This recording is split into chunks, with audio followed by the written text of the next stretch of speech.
नमस्कार दोस्तों, स्वागत है आपका फिर से एक नए वीडियो में। दोस्तों, आज का वीडियो सभी पेंशनर्स के भविष्य से जुड़ा हुआ है। आपका जो पेंशन रिवीजन है वो जल्दी ही होने वाला है। जजों ने ये फैसला लिया था 20 मई या फिर 21 मई के आसपास कि इन दोनों के बीच में ये फैसला यानी कि अंतिम फैसला आने वाला है। अंतिम सुनवाई तो 20 से 21 मई में हो गई। तो ये जो आज का वीडियो है इसमें मैं आपको एक ऐसा सवाल बताऊंगा जो आपके भविष्य से जुड़ा है और जो आपको जानना जरूरी है कि उसका जवाब क्या है, क्या आखिर है। तो दोस्तों, सबसे पहले आपको सवाल बता दूं। देखिए दोस्तों, सवाल यह है कि अगर पेंशनर्स दिल्ली हाई कोर्ट में जीत जाते हैं, इसके बाद सुप्रीम कोर्ट में भी सुप्रीम कोर्ट हामी भर देता है पेंशनर्स के पक्ष में, आपका डिलिंकिंग हो जाता है। डिलिंकिंग होकर वेतन आयोग और पेंशन रिवीजन दोनों अलग अलग हो जाते हैं और आपका जो पेंशन रिवाइज है वो 7वें वेतन आयोग के तहत 2.57 फिटमेंट फैक्टर के आधार पर, यानी 2016 में जो केंद्रीय पेंशनर्स का हुआ था उसी के हिसाब से, उन्हीं के अनुसार आपका यानी कि BSNL road of the pensioners का भी पेंशन रिवाइज हो जाता है। और यहाँ तक ही नहीं, कोर्ट ये भी आदेश देती है कि 7वें वेतन आयोग के हिसाब से रोड ऑफ द पेंशनर्स का पेंशन रिवाइज करो और इसी के साथ उनका 10 साल का एरियर जो कि 2016 से 2026 तक बनता है वो भी उनको मिलना चाहिए। यानी कि इन सभी को जो एक हिसाब से देखा जाए तो वो खुशी जो पिछले 10 साल से पेंशनर्स को नहीं मिली, रोड ऑफ द पेंशनर जिससे वंचित है, आज वो सभी आपको मिल जाती है। लेकिन फिर भी आपका भविष्य अधूरा है। वो इसलिए दोस्तों ध्यान देने योग्य वाली बात है। आप अगर एक पेंशनर तो आपके लिए बहुत जरूरी भी है। सवाल ये है कि क्या आपको 7वें वेतन आयोग का जो लाभ मिलेगा तो सही डिलिंकिंग के बाद, लेकिन इन फ्यूचर क्या 8वें वेतन आयोग का भी लाभ मिलेगा या फिर नहीं, क्योंकि ये फ्यूचर से जुड़ा बहुत जरूरी है। क्योंकि इस बार तो आप 7वें वेतन आयोग में शामिल कर दिया आपने लड़ झगड़ कर, या फिर पेंशनर्स और सरकार दोनों आपस में भिड़कर सरकारी कोर्ट केस कर दिया, ठीक है। यानी कि पेंशन रिवीजन कोर्ट केस करके दिल्ली हाई कोर्ट में चले गए और आपने 7वां वेतन आयोग पा लिया हाई कोर्ट में कोर्ट केस जीत कर। लेकिन 7वें वेतन आयोग के बाद क्या कोर्ट इस बात की गारंटी लेता है कि आप 8वें वेतन आयोग में भी शामिल हो पाओगे, बिल्कुल केंद्रीय पेंशनर्स की तरह?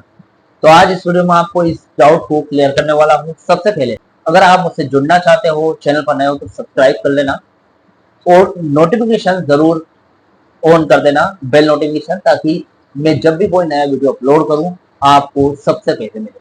तो दोस्तों चलिए वीडियो को बढ़ाते हैं। अगर पूरी जीत की स्थिति में हाई कोर्ट का फैसला कैसा रहेगा, यानी कि जो हाई कोर्ट ऑर्डर देगा वो किस तरीके से रहेगा, क्या 7वें वेतन आयोग के हिसाब से, 8वें वेतन आयोग के हिसाब से, या फिर कुछ और? चलिए देखते हैं। दोस्तों, अगर दिल्ली हाई कोर्ट पेंशनर्स के हक में फैसला सुनाती है और सुप्रीम कोर्ट उस पर अपनी अंतिम मुहर भी लगा देता है, यानी कि पेंशनर्स ही जीतेंगे और दोनों तरफ से पेंशनर्स को जवाब मिल जाता है, तो कोर्ट के आदेश यानी कि जो लेटर रहेगा उसमें 3 बिंदु रहेंगे, यानी कि 3 पॉइंट्स रहेंगे और देखा जाए तो बिल्कुल उसी तरह शामिल होंगे जैसा कि सभी पेंशनर्स सोच रहे हैं। देखिए दोस्तों, वीडियो को पूरा जरूर देखना, हो सकता है वीडियो लंबा भी हो सकता है, तो कोशिश करूंगा जल्दी से जल्दी निपटाने की। वैसे सभी पूरी जानकारियां देना जरूरी है आपको, क्योंकि जल्दी ही पेंशन रिवीजन कोर्ट केस का अंतिम फैसला आने वाला है जो कि 25 जून से लेकर 5 जुलाई के बीच में आने वाला है। तो ऐसी स्थिति में हर खबर पर नजर रखना मेरी जिम्मेदारी है और मेरा कर्तव्य है कि हर एक जानकारी आपके पास पहुंचा जो भी अपडेट चल रहा है। दोस्तों सबसे पहले देख लेते हैं केंद्रीय पेंशनर्स के समान अधिकार की बात करते हैं, जो कि प्रायोरिटी विद सेंटर पेंशनर्स की। कोर्ट के आदेश की बात करूं दोस्तों, तो कोर्ट अपने फैसले में साफ लिखेगी क्योंकि बीएसएनएल पेंशनर्स का जो पेंशन का भुगतान है वो डोट यानी कि भारत सरकार की संचित निधि कंसोलिडेटेड फंड ऑफ इंडिया से किया जाता है, इसलिए इन्हें सरकारी कंपनी यानी कि पीएसयू के घाटे या फिर मुनाफे से जोड़ा नहीं जा सकता। यह पूरी तरीके से सीसीएस पेंशन रूल के तहत सुरक्षित है, यानी कि जो सीसीएस पेंशन रूल है, रूल 37A, उसके तहत सुरक्षित हो आप। सातवें वेतन आयोग की बात करूं दोस्तों और 2.57 फिटमेंट फैक्टर की, तो कोर्ट सीधे आदेश देगी कि केंद्र सरकार के अन्य सिविलियन पेंशनर्स की तरह बीएसएनएल पेंशनर्स का भी पेंशन संशोधन सातवें वेतन आयोग यानी कि 7 सीपीसी के तहत 2.57 फिटमेंट फैक्टर के साथ नोशनल फिक्सेशन करते हुए तुरंत लागू किया जाए। 10 साल के पूरे एरियर की बात करें, फाइनेंशियल एरियर पर कोर्ट का कड़ा रुख है। कोर्ट का आदेश है कि कोर्ट ये स्पष्ट करेगी कि ये पेंशन संशोधन 1 जनवरी 2016 से देगी। अगर इस तारीख को कोर्ट फिक्स कर देती है तो जो सरकार है उसको मजबूरन आपको 10 साल का एरियर देना ही पड़ेगा। ब्याज और किस्तों का पेच फंसा सकती है। देखिए दोस्तों, कोर्ट डोड यानी कि सरकार को आदेश देगी कि 2016 से लेकर 2026 तक का पूरा पिछला 10 साल का एरियर पेंशनर्स को दिया जाए। हालांकि सरकार पर अचानक आने वाले 16,938 करोड़ रुपए के भारी वित्तीय बोझ को देखते हुए कोर्ट सरकार को यह राहत दे सकती है कि इस एरियर का भुगतान 3 से 6 माही किस्तों में पूरा किया जाए, लेकिन पूरा 10 साल का हक वित्तीय रूप से मंजूर किया जाएगा। यानी कि देखा जाए तो आपको वो सारे बेनिफिट्स मिलेंगे जो एक केंद्रीय कर्मचारियों या फिर केंद्रीय पेंशनर्स को मिलते हैं 2016 में जो मिले थे जब उनका पेंशन रिवाइज हुआ था, वो डोट ऑब्जर्व पेंशनर्स को भी मिलेंगे। अब दोस्तों, सबसे बड़ा सवाल यह है कि क्या आने वाले 8वें वेतन आयोग यानी कि 8 सीपीसी का लाभ मिलेगा, जो कि बहुत जरूरी है पेंशनर्स के भविष्य से जुड़ा हुआ है। क्योंकि दोस्तों ये 7वां वेतन आयोग में जो आपकी पेंशन रिवाइज हो रही है ये सिर्फ एक बार नहीं है, आने वाले हर 10 साल में आपका पेंशन रिवाइज होता रहेगा जब तक है जान, ये बोल सकते हैं। तो डोट ऑब्जर्व पेंशनर्स के लिए देखें दोस्तों, इस बात को थोड़ा गहराई से समझते हैं। बीएसएनएल पेंशनर्स 7वें वेतन आयोग में सिमट कर बिल्कुल नहीं रहेंगे। अगर वे ये केस जीतते हैं तो उनके लिए 8वें वेतन आयोग का रास्ता हमेशा के लिए साफ हो जाएगा। इसका पूरा गणित समझते हैं दोस्तों। देखिए, सबसे पहले संवैधानिक लिंक यानी कि कॉन्स्टिट्यूशनल लिंक स्थापित हो जाएगी।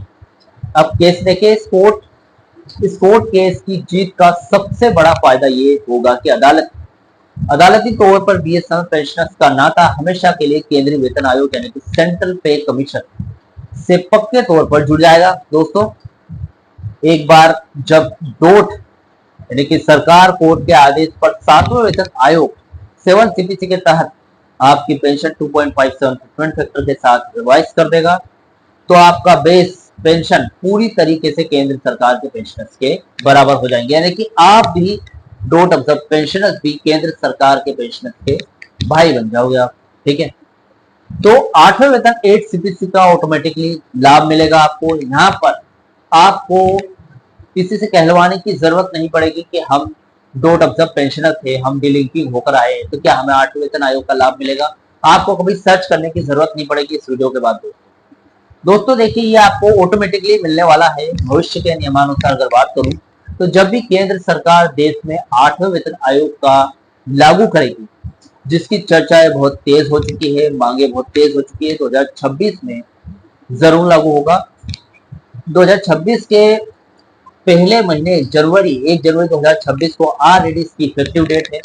आने वाले 1 जनवरी 2026 से आने वाले 18 महीने में जो कमेटी बनाई थी इस आयोग को लागू करने के लिए, वो कमेटी अपना क्या बोलते हैं उसको अपनी सिफारिश दे देगी, सौंप देगी सरकार को। तो सरकार ने टाइम दिया 18 महीने का, हो सकता है 2 साल यानी कि 24 से 25 महीने भी लग सकते हैं आयोग को लागू होने में। तो दोस्तों देखा जाए तो केंद्र सरकार के पेंशनर्स की पेंशन रिवाइज के लिए जो भी नया फिटमेंट फैक्टर तय होगा वो बीएसएनएल पेंशनर्स पर भी स्वतः यानी कि ऑटोमेटिक लागू हो ही जाएगा। कोई नई अदालती लड़ाई नहीं होगी आगे इन फ्यूचर आपको। इसके बाद पेंशनर्स को 8वें वेतन आयोग के लिए डोट के चक्कर काटने नहीं पड़ेंगे, न ही बीएसएनएल के घाटे या फिर मुनाफे जो कि थर्ड पीआरसी में फिलहाल हो रहा है के फैसले का इंतजार करना पड़ेगा आपको। जैसे ही केंद्र सरकार के पेंशनर्स की पेंशन बढ़ेगी, वैसे ही बैंकों और सीसीएस के माध्यम से बीएसएनएल पेंशनर्स जो डोट ऑफ द पेंशनर्स है उनकी भी 8वें वेतन आयोग के हिसाब से बढ़ जाएगी। तो दोस्तों आई होप सभी पेंशनर्स का डाउट क्लियर हो गया होगा 8वें वेतन आयोग को लेकर कि फिलहाल जो 8वां वेतन आयोग आने वाला है, क्या डॉट ऑफ द पेंशनर्स भी उसमें शामिल होंगे या फिर उसके मेंबर बनेंगे। तो जरूर आप, अगर आपको एक बार 7वां वेतन आयोग मिल जाए जो कि कोर्ट फैसला करेगी, और जरूर मिलेगा आई होप, तो आप आगे भी 8वें वेतन आयोग के हकदार रहेंगे, ठीक है, सदस्य बन जाएंगे ऑटोमेटिकली। दोस्तों फिलहाल ये अपडेट थी पेंशनर्स कोर्ट केस के बारे में। अगर आप मुझसे जुड़ना चाहते हो, रोज पेंशनर्स कोर्ट केस की या फिर बीएसएनएल से जुड़ी हुई खबर देखना चाहते हो, तो इस चैनल को सब्सक्राइब जरूर कर लेना। दोस्तों मिलते हैं अगले वीडियो में। सी यू सून।